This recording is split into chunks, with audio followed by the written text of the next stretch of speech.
Hello दोस्तों, एक बार फिर से इस वीडियो में मैं एक और साउथ इंडियन फिल्म विश्वासम की स्टोरी को हिंदी में एक्सप्लेन करने वाला हूं, जिसमें मैं आपको इस फिल्म की पूरी कहानी के साथ फिल्म के इम्पोर्टेंट डिटेल्स के बारे में भी बताऊंगा। 2019 में रिलीज हुई इस फिल्म में अजीत कुमार और नयनतारा लीड रोल में नजर आए थे। अब तक ये फिल्म सिर्फ तमिल में ही डिज्नी प्लस हॉटस्टार पर अवेलेबल है और बहुत जल्द इसका हिंदी डब वर्जन भी आपको गोल्ड माइन चैनल पर देखने को मिलेगा, जिसकी लिंक मैं आपको डिस्क्रिप्शन बॉक्स में दे दूंगा। तो अब इस फिल्म की कहानी सुनते हैं।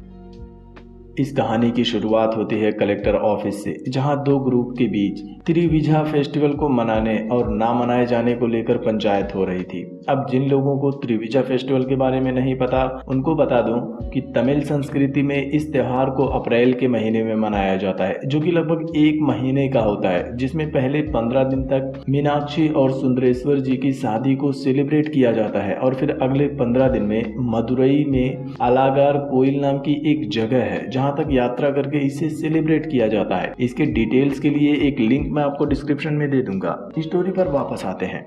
पंचायत में एक ग्रुप था कोजी मुत्थु का, जो कि इस त्योहार को मनाने के अगेंस्ट होता है, लेकिन दूसरा ग्रुप था इस कहानी के हीरो तुक्कू दुराई का। कोजी मुत्थु ग्रुप के लोग फेस्टिवल के सेलिब्रेशन के अगेंस्ट थे, लेकिन तभी वहां तुक्कू दुराई भी आ जाता है।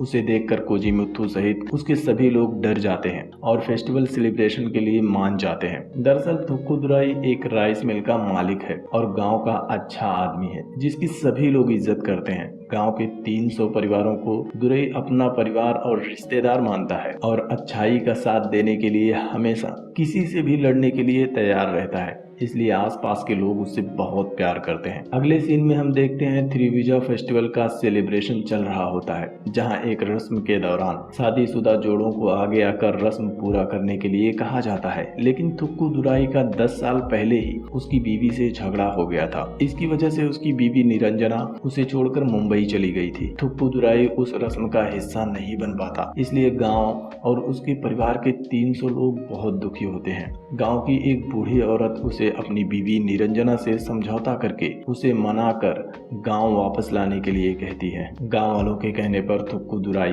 अपनी बीवी निरंजना को मनाने के लिए अपने मामा और गांव के एक और आदमी रोसामनी को साथ लेकर ट्रेन से मुंबई जा रहा होता है। इस सफर के बीच में फ्लैशबैक से हम देखते हैं 10 साल पहले की कहानी। उस समय डॉक्टर निरंजना गाँव में मेडिकल कैंप लगाने के लिए गाँव आती है। रास्ते में यंग तुक्कू दुराई, जो कि नकली शराब बनाने वालों की पिटाई कर रहा होता है, और इस फाइट सीन में निरंजना का एम्बुलेंस डैमेज हो जाता है।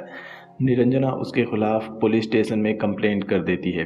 गांव वाले निरंजना से बहुत गुस्सा होते हैं, लेकिन दुरई जब निरंजना को पहली बार पुलिस स्टेशन में देखता है तो उस पर फिदा हो जाता है और पुलिस स्टेशन में खुद को सरेंडर कर देता है, जहां पूरे गांव वाले उसका साथ देने के लिए पुलिस स्टेशन के बाहर ही बैठ जाते हैं। दूसरी तरफ हम देखते हैं निरंजना के मेडिकल कैंप को, जहां उस एरिया का एक और लोकल गुंडा अबुदयिप्पन निरंजना को धमकाता है और कहता है कि अगर मेडिकल कैंप चलाना है तो उसे 5 लाख रुपए देने होंगे।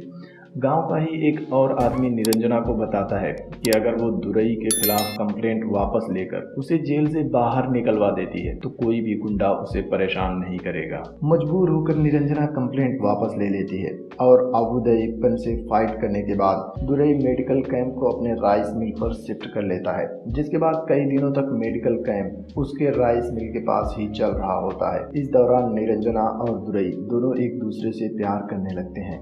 कैंप खत्म होने के बाद निरंजना मुंबई चली जाती है और कुछ दिन बाद वह अपने पिता के साथ वापस आकर दुरई से शादी की बात करती है। दुरई उससे कहता है कि वो मुंबई में पली बढ़ी है, अमीर है, जबकि मैं गरीब हूँ और मेरे परिवार में 300 लोग हैं जिनका मुझे ख्याल रखना है। क्या तुम ये सब मैनेज कर पाओगे? निरंजना उसके प्यार के लिए कुछ भी करने को तैयार थी, इसलिए दोनों शादी भी कर लेते हैं और कुछ महीने बाद निरंजना एक बेटी को जन्म देती है, जिसका नाम श्वेता रखा जाता है। श्वेता के जन्म के बाद जब भी तुक्कू दुरई गांव के लोगों के लिए लड़ाई करता, निरंजना को बहुत बुरा लगता था और जिस लड़ाई करने और केयरिंग नेचर की वजह से निरंजना को दुरई से प्यार हुआ था, अब वही सब निरंजना को परेशान करने लगता है। और एक दिन निरंजना दुरई को कसम देती है कि अब वो किसी से भी लड़ाई में श्वेता को अपने साथ नहीं ले जाएगा।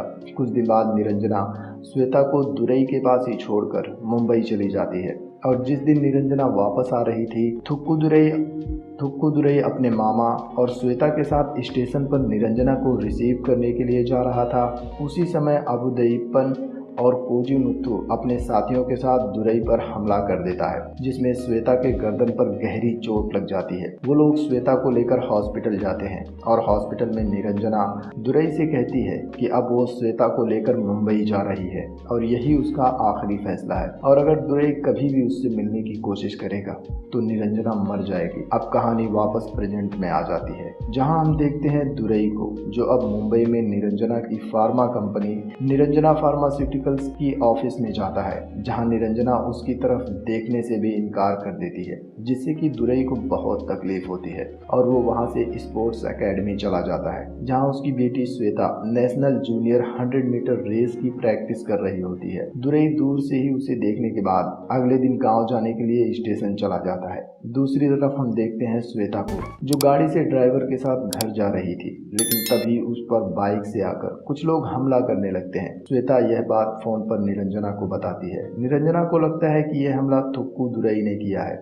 इसलिए वो दुरई को कॉल करके श्वेता से दूर रहने के लिए कहती है, लेकिन दुरई को पता चल चुका था कि अब उसकी बेटी की जान खतरे में है। दूसरी तरफ ड्राइवर भी श्वेता को रास्ते में ही छोड़कर अपनी जान बचाकर भाग जाता है, और इससे पहले कि गुंडे श्वेता को मारते, दुरई वहां आ जाता है और श्वेता को बचा लेता है और निरंजना से कहता है कि उनकी बेटी की जान खतरे में है, इसलिए एक बाप की हैसियत से नहीं तो एक बॉडीगार्ड की हैसियत से ही उसे श्वेता के पास रहने दो। श्वेता इस बात को मान जाती है और उसे सैलरी बेसिस पर श्वेता के बॉडीगार्ड के रूप में अपॉइंट कर लेती है। दुरई अपने मामा के साथ अगले दिन निरंजना के घर में शिफ्ट हो जाता है और श्वेता को एकेडमी में प्रैक्टिस के लिए लेकर जाता है, जहां से वापस आते समय दुरई श्वेता से कहता है कि वो बहुत अच्छा दौड़ती है। उसकी इंस्पिरेशन कौन है, जिस पर श्वेता बताती है कि वो इस दुनिया में सबसे ज्यादा नफरत अपने पिता से करती है और दौड़ते वक्त वो सोचती है कि वो अपने पिता के सीने पर पैर रखकर दौड़ रही है, इससे उसे इंस्पिरेशन मिलती है। उसकी बात सुनकर दुरई को बहुत तकलीफ होती है, लेकिन वो कुछ भी नहीं कर सकता था। कुछ दिनों तक ऐसे ही चलता रहता है और अब श्वेता को बॉडीगार्ड दुरई के साथ अच्छा लगने लगता है, लेकिन दुरई को अब भी तलाश थी उस इंसान की जो उसकी बेटी को मारना चाहता है। कुछ दिन बाद श्वेता अपनी मां निरंजना से अपनी फ्रेंड की बर्थडे पार्टी में जाने की परमिशन मांगती है, लेकिन निरंजना मना कर देती है और शाम को जब प्रैक्टिस के बाद दुरई और श्वेता घर वापस जा रहे होते हैं, तब कुछ गुंडे उन दोनों का पीछा करने लगते हैं, जिसे देखने के बाद दुरई श्वेता को लेकर उसके दोस्त के बर्थडे पार्टी में चला जाता है और श्वेता को चारे की तरह इस्तेमाल करके उन सभी गुंडों का शिकार करता है। इस काम में दुरई का एक फ्रेंड कादर उसकी हेल्प करता है। कादर मुंबई में एक रेस्टोरेंट चलाता था। उन गुंडों में से एक को पकड़कर कादर अपने रेस्टोरेंट लेकर चला जाता है।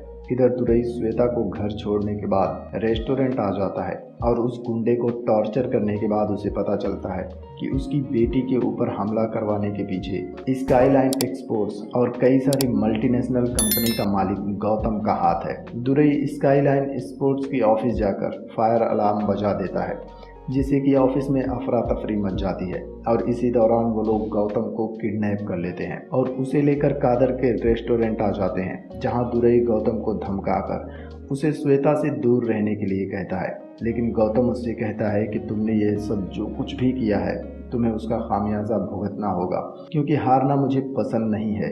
दुरई सिर्फ धमकी देकर गौतम को वहां से जाने देता है। गौतम वहां से अपने घर वापस आ जाता है और हम देखते हैं गौतम की एक बेटी है जिसका नाम नेहा है और नेहा भी श्वेता के साथ एकेडमी में नेशनल जूनियर 100 मीटर रेस की प्रैक्टिस कर रही होती है, लेकिन गौतम हमेशा से ही नंबर 1 रहा है, इसलिए वो अपनी बेटी नेहा को भी हमेशा नंबर 1 पर ही देखना चाहता है। लेकिन काफी ट्राई करने के बाद भी नेहा प्रैक्टिस में श्वेता को बीट नहीं कर पाती, जिसकी वजह से गौतम अपनी बेटी नेहा से नाराज हो जाता है और उससे बात करना बंद कर देता है। नेहा मेंटली हर्ट हो जाती है और अपने पिता को इम्प्रेस करने के लिए रेस जीतने के लिए डोपिंग का सहारा लेती है और श्वेता को हरा देती है और ये बात गौतम को फोन पर बताती है, लेकिन तभी श्वेता भी वहां आ जाती है और उसे पता चल जाता है कि नेहा ने रेस जीतने के लिए डोपिंग का सहारा लिया है और वो नेहा की कंप्लेंट कर देती है। नेहा को फिर से हारने का डर सताने लगता है और उसे लगता है कि फिर से उसके पिता उससे नाराज हो जाएंगे, इसलिए एक बिल्डिंग से कूदकर सुसाइड करने की कोशिश करती है,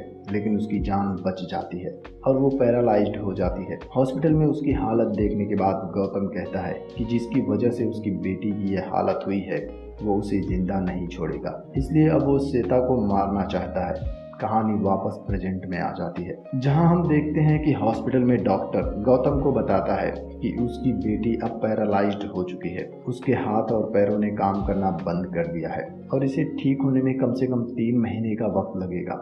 गुस्से में आकर गौतम कादर को उसके ही रेस्टोरेंट में बंदी बना लेता है और दुरई को फोन लगाकर रेस्टोरेंट में आने के लिए कहता है। दुरई रेस्टोरेंट आ जाता है। गौतम उसे बताता है कि रेस शुरू होने में अभी 48 घंटे बाकी हैं और इन 48 घंटों में वो श्वेता को मार देगा, जिससे दुरई गुस्सा हो जाता है और गौतम को मारने वाला होता है। तभी एक फोन आता है और दुरई को पता चलता है कि श्वेता अपनी मां निरंजना से नाराज होकर घर से भाग गई है और गौतम बताता है कि उसके आदमी अब श्वेता का पीछा कर रहे हैं और जल्द ही श्वेता को मार देंगे।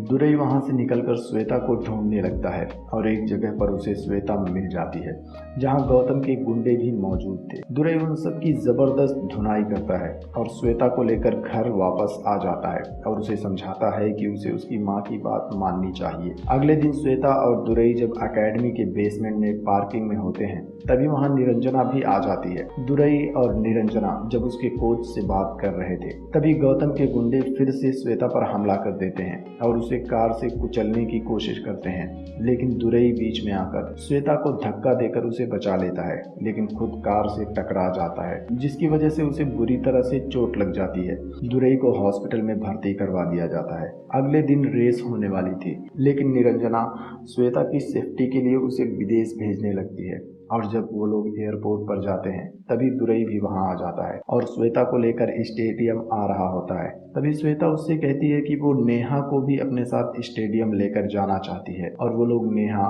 और उसकी माँ को भी अपने साथ लेकर स्टेडियम चले जाते हैं। इससे पहले कि श्वेता रेसिंग के लिए स्टेडियम जाती, गौतम भी वहां आ जाता है और दुरई को बुरी तरह से मारने लगता है, लेकिन दुरई निरंजना से कहता है कि श्वेता को स्टेडियम में लेकर जाओ और खुद गौतम से मार खाता रहता है। यह देखकर श्वेता निरंजना से कहती है कि आखिर यह कौन इंसान है जो मेरे लिए जान देना चाहता है, जिसके बाद निरंजना उसे बताती है कि दुरई ही उसका बाप है।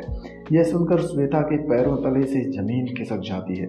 जिस बाप से वो दुनिया में सबसे ज्यादा नफरत करती थी, आज वही बाप उसे बचाने के लिए मौत के मुहाने पर खड़ा था। श्वेता स्टेडियम के रेस कोर्स में पहुंच जाती है, लेकिन दौड़ने में उसका मन नहीं लग रहा था और तभी उसके सामने से उसके पिता दुरई की आवाज सुनाई देती है, जो उसे दौड़ने के लिए उत्साहित कर रहे थे। जिसके बाद श्वेता जी जान लगाकर दौड़ती है और रेस जीत जाती है, लेकिन तभी गौतम फिर से वहां आ जाता है और इससे पहले कि वो दुरई को दोबारा मारता, उसे स्टेडियम में उसकी बेटी नेहा दिखाई देती है, जो अब श्वेता की जीत पर खुश होकर अपने दोनों हाथों से तालियां बजा रही थी। कल तक जिस लड़की के हाथ ने काम करना बंद कर दिया था, सिर्फ श्वेता की जीत को देखकर वो अपने हाथ से ताली बजा रही थी। दुरई भी अब आनंद को समझाता है कि नेहा ने सुसाइड की कोशिश इसलिए की क्योंकि तुमने अपने बर्ताव से उस पर नंबर बनाने का प्रेशर डाल दिया था और इसी प्रेशर की वजह से उसने सुसाइड की कोशिश की। हमें अपने बच्चों को खुद बड़े होने देना चाहिए। गौतम को भी अपनी गलती का एहसास हो जाता है और वो सबसे माफी मांग लेता है। दूसरी तरफ निरंजना को भी अपनी गलती का एहसास हो चुका था और वो भी दुरई से माफी मांग लेती है और उसके साथ अपनी बेटी श्वेता को भी लेकर गांव आ जाती है, जहां एक बार फिर से सब लोग त्रिभुजा फेस्टिवल सेलिब्रेट करते हैं और इस हैप्पी एंडिंग के साथ यह फिल्म खत्म हो जाती है। उम्मीद है कि मेरा एक्सप्लेनेशन आपको पसंद आया होगा और आपको यह कहानी कैसी लगी कमेंट में मुझे जरूर बताना। साथ ही जाने से पहले चैनल को भी सब्सक्राइब करके ही जाना, क्योंकि अभी भी बहुत सारी फिल्मों की एक्सप्लेनेशन वीडियोस आपको हमारे चैनल पर देखने को मिलने वाले हैं।